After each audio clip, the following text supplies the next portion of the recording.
Hello. You may have noticed that I haven't posted any videos in over 2 years. I considered posting a video rambling on about exactly why, but I decided that was self-indulgent navel-gazing, so instead I'll just summarise. Firstly, I got a bit burnt out trying to make videos too frequently, because the YouTube algorithm heavily rewards you for posting often and regularly, and despite telling myself that I wasn't going to get sucked into chasing the algorithm, I suppose I stupidly did. I was only going to take a couple of weeks or maybe months off, but then a bunch of personal stuff occurred which is none of your business, and the next thing I know it's 2 years later. But I've got a load of footage going wasted, so here are some of the videos that I didn't make. Did you know about the secret, little-known, hidden gem that most people don't know about? Which is so busy that you can't find a parking space and so overwhelmed with visitors that it was basically impossible to film without a bazillion people walking in front of the camera every 5 seconds? Well, yes, you probably did know about it because umpteen other YouTubers have already made in-depth videos about it. How am I supposed to find a new angle? Well, as you just heard, I settled on the angle of mocking all of the clickbait websites and content creators who insist on describing things as secret and hidden, when they're nothing of the sort. But how far can you really milk that? Not very far. Also, even if you didn't know about it already, you only have to type Tyneham into Google and AI will helpfully tell you all about it. I mean, you could have just skimmed the Wikipedia page without needing to waste the annual electricity usage of Norway, but people using their own basic literacy wouldn't let kleptocratic far-right billionaires fire another several million people and replace them with glorified predictive text engines, necessitating planet-destroying data centres in order to fund their third super yacht. So you can have AI whether you like it or not. Sorry, where was I? Oh yeah, this is Tyneham. It was a village in Dorset that got forcibly evacuated in World War II because the War Office wanted to use the whole area as a military training zone, which was kind of forgivable given that there was a war on. And then, despite promising to give it back afterwards, they never did, which is arguably less so. The area is still MOD land, called Lulworth Ranges, which is why it's completely impossible to visit it to this day. Apart from all the times you are allowed to visit, which is pretty much every weekend. That's why the school is preserved in time, and the ruined cottages are empty and desolate, and the church remains hauntingly unperturbed by human activity, apart from the tens of thousands of tourists. Next, speaking of abandoned churches, this is Temple Church, Bristol, the place which put the temple into Temple Mead. So called because it is built on top of the 12th century round church of the Knights Templar. The current building was mostly built between the 13th and 15th centuries. It's a ruin because it was heavily bombed during the Bristol Blitz of World War II. It's also notable for the extreme lean of its tower, and you could be forgiven for thinking that this is also a result of the bomb damage, but in fact photographs from before the war show it already having this pronounced tilt. It's thought to be a result of the earth compressing under the weight of the tower, the earth in question being very soft alluvial clay on account of it being built in the floodplain of the River Avon. This video was going to be an exciting first for me, in that I was emailed by a viewer of the channel who works as a specialist stonemason, at that time contracted to oversee some restoration works. He offered to give me unique access inside the building, which is, or at least was at the time, inaccessible for safety reasons, and possibly even be interviewed on camera. I'd always just turned up and filmed things from public spaces or public rights of way before, and regurgitated Wikipedia for commentary. Exclusive access and expert interviewees was going to be a whole new level. Sadly, the day we were due to meet, he was ill, so he had to cancel on me. And we were going to reschedule, but for one reason or another that never happened either. It's a shame, but I should stress, just in case he happens to be watching this, that I certainly don't blame you for getting ill. I thoroughly appreciated the offer and no hard feelings that it never panned out. These things happen. Next. This is the Matthew. It's a replica of a ship that John Cabot sailed across the Atlantic in 1497, becoming the first European to discover North America. At least, that was the story prior to 1960, when people were happy to dismiss the Norse sagas of Vineland as mythological. But then they went and found archaeological evidence that the Vikings had got to the Americas almost 500 years earlier than Columbus or Cabot, which is inconvenient because not the first by a long shot, but the first that led to any continuity of contact and ongoing settlement and trade isn't a very catchy epithet. Still, you have to admit that Cabot's voyage was historically significant, which explains why he's commemorated all over Bristol, with the Cabot Tower being a prominent example, begun in 1897 to mark the 400th anniversary. Plus, of course, Cabot Circus and many more things I can't be bothered to list. Despite that, I'm not sure I'd actually ever heard of him and his voyages until I moved to Bristol, so I reckon this video could have been a good one in terms of hitting that sweet spot of history that's a big enough deal for people to care about, whilst being slightly underreported enough that people don't feel bored of having heard the story umpteen times already. As well as interesting history, it also presented the opportunity to explore some interesting historiography for those who like that sort of thing. See, a historian called Alwyn Ruddock claimed to find documentation overturning the accepted story in several regards. She claimed Cabot had found financing for his voyage in Italy and London well before coming to Bristol. She suggested that one of the brokers of his funding, an Augustinian friar named Giovanni Antonio de Carbonaris, who historians previously believed sailed with Cabot only as far as Ireland, actually accompanied him all the way to Newfoundland. And not only that, she believed that he stayed there and founded a Christian mission. And while most historians believed Cabot to have died during his follow-up voyage that left Bristol in 1498, Ruddock claimed to have found evidence he returned successfully to Europe in 1500. Perhaps most radical of all, Ruddock said she had found evidence that Bristolian seafarers had actually reached North American soil prior to 1470, decades before Columbus and Cabot. If that's not big news, then I don't know what is. Unfortunately, she spent 25 years promising to publish the full details in a book about Cabot, without ever actually doing so, and upon her death in 2005 left instructions in her will to destroy all of her research papers. This is something I find completely inexplicable, and frankly I'm tempted to use rather more negative words than that, but I don't want to speak ill of the dead. The University of Bristol founded a Cabot project to investigate her claims, confirming some of them, but some still remain a mystery.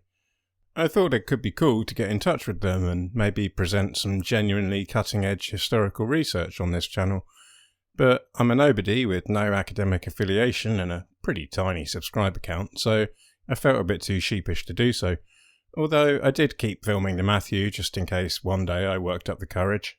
That day never came. Next. Did you know that Bristol has its very own version of the New York High Line? That's right, a disused railway converted into an elevated linear park. It's called the Royate Viaduct, or Royate, or Royate, I don't really know, because I'm not from round here, am I? It was built as part of the Clifton Extension Railway, which let trains from Clifton and Montpellier connect to what is now the Bristol and Bath Railway path. But it was closed in the 1960s. The viaduct now features a diverse array of bushes and gravel and graffiti, and would make a great video, except for the fact that you can't really see it to film because it's behind all those trees. I was going to come back in winter hoping that it would be more visible, but on account of all the railways being closed and Bristol stubbornly refusing to build any sort of meaningful replacement public transport in the past 60 years, despite both Westminster and Brussels repeatedly throwing approvals and money at them to do so, it was a right faff to get there. The rental e-scooters were my best option, and since some genius decided to forbid them from using the ginormous cycle path that goes directly there, I had to take busy roads, where I was very nearly squished by a driver who felt that red lights didn't apply to him, so I wasn't in any great hurry to go back. Next. I don't need to rhetorically ask if you know about this building, because you definitely do. Well, the Bristol-based portion of my subscriber base anyway, which I think is most of you. One of the most famous landmarks in the city, the Wills Memorial Building, more casually known as the Wills Tower, is part of the University of Bristol. I was mildly surprised to discover that it was completed in 1925, because its Gothic style looks so much older. I grew up near Cambridge, so without wanting to sound too smug or gatekeepy, I do recognise bona fide medieval university Gothic architecture when I see it, and yet I'd never once thought to myself, oh god, what a cringy modern pastiche that is, how unauthentic it looks. I'm sure if anybody had actually put me on the spot and asked me when I thought it was built, I would have realised that Bristol Uni isn't that old, so it clearly can't be 15th century or whatever, but I would have happily assumed it to be Victorian at least. I'll be honest, in the ongoing debate about architecture, I spent most of my life sympathising with the idea that we should design for our own era, and that attempting recreations of what people built centuries ago isn't a great idea because they turn out looking like naff parodies. This building is a great counterexample, and the older I get, the more I find myself leaning the other way. Whilst I do still love some standout examples of contemporary architecture, be that modernist, high-tech, deconstructionist, or whatever else, I'm increasingly becoming a grumpy old man who thinks that the vast majority of it is terrible, so perhaps we would be better off doing Neo-Georgian or Gothic revival instead. But that question wasn't the focus of this video that I didn't make. Rather, I was going to look beyond the Wills Tower at the frankly incredible breadth of influence that the Wills family and Wills family business had on the city of Bristol. The Wills Memorial Tower, you see, was specifically a memorial to Henry Overton Wills III, of the major tobacco company W.D. and H.O. Wills. Founded in 1786 by Henry Overton Wills I, whose tobacconist shop was in Castle Street, what is now Castle Park, it became the first British firm to mass-produce cigarettes and made absolutely oodles of money doing so. This is a video that I'm genuinely sad I didn't make, because it would have sat at the intersection of so many of the themes of this channel, with the somewhat rare advantage of offering plenty of interesting stuff to talk about, and also plenty of visually interesting things to put on screen whilst I waffled on. That was an ongoing struggle I found with this channel. My last video, for example, about the windmill on Windmill Hill, I liked the topic on paper, but with neither the windmill nor the medieval hospital it belonged to existing anymore, it was a bit of a struggle to find footage. Said medieval hospital, you may remember, ended up buried beneath a Wills factory, now turned into apartments and branded as Factory No. 1.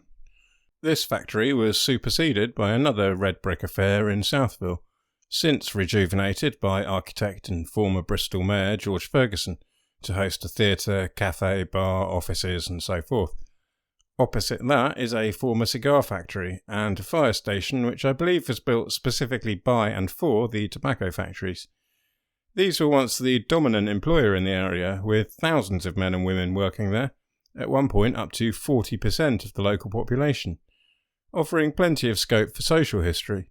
For example, up until 1920, only women and girls were employed as cigar makers. One clause in the women's contract stipulated, "She shall not contract matrimony within the said term, nor play at card or dice tables, or any other unlawful games." Just round the corner is this school, which was formerly company offices. Then, of course, you have the bond warehouses, which weren't built by Wills Tobacco, but one of their major roles was storing the imported tobacco. And the architectural story wasn't even limited to these historic red brick affairs. The Lakeshore building in Hartcliffe and the modern-day Imperial Tobacco offices on Winterstoke Road bring us well into 20th century modernism. But I never got as far as filming either of those because I was fretting a bit about security kicking off at me. All told, I think it could have been a great video, but alas, not to be. Next. If the non-existent windmill was an example of something with a good story but a lack of available relevant footage, the video about the cranes on Bristol docks was probably doomed to be the opposite. The cranes are visually iconic, but I'm not sure how much I could really have said about them. The Fairbairn steam crane is historic and unique, but telling you it was built in the 1870s and is the only one left in the world takes about 10 seconds. So then I thought, let's not limit myself to that crane, let's talk about all of them. These ones, I was surprised to discover, are relatively modern. They date from 1951. I'd always sort of assumed they were pre-war at least, but no, post-war, electric from day one. I was dead chuffed to get footage of them spinning around, and even footage of them spinning around while a steam train chuffed directly through their legs. But once I tell you when they were built, and then briefly recap how they were all going to be scrapped, but a local pressure group successfully campaigned to save these four because they were such an iconic part of the city skyline, I'd pretty much run out of material. I suppose I could have got into YouTube Shorts, but I'd already filmed everything in landscape by that point, so never mind. Next. This was a factory on Mead Street, Bart Spices to be precise. This is a hole where the factory on Mead Street used to be, demolished in 2022. And this is the master plan showing the mid-rise blocks of flats intending to be built as part of the enormous regeneration of this entire light industrial zone into a dense new residential-led mixed-use area. I mentioned in my Sylvia Crow video that I like filming and photographing areas that are due for massive rebuilding or regeneration to serve as some sort of time capsule, so that once the rebuild is complete, people have some visual record, other than street view, of what it used to look like. Historic street view is a wonderful resource, but it's not quite the same as deliberately composed shots. The trouble is, I don't really know what I believe about projects like this anymore. I've always generally been in favour of replacing inner city brownfield with dense residential for all the usual YouTube urbanist reasons you're probably bored of hearing. Making a bigger dent in the housing crisis, reducing car dependency by putting thousands of homes within easy walking or cycling distance of jobs, far better than carpeting the greenbelt with Barrett boxes, etc., etc. It all made sense to me in principle, even if I generally had some big reservations about the frequently lazy, generic and unappealing architecture of these mid-rises in practice. Okay, perhaps few people specifically want to live in a little tower block rabbit hutch compared to a nice house with a garden, given a completely free choice.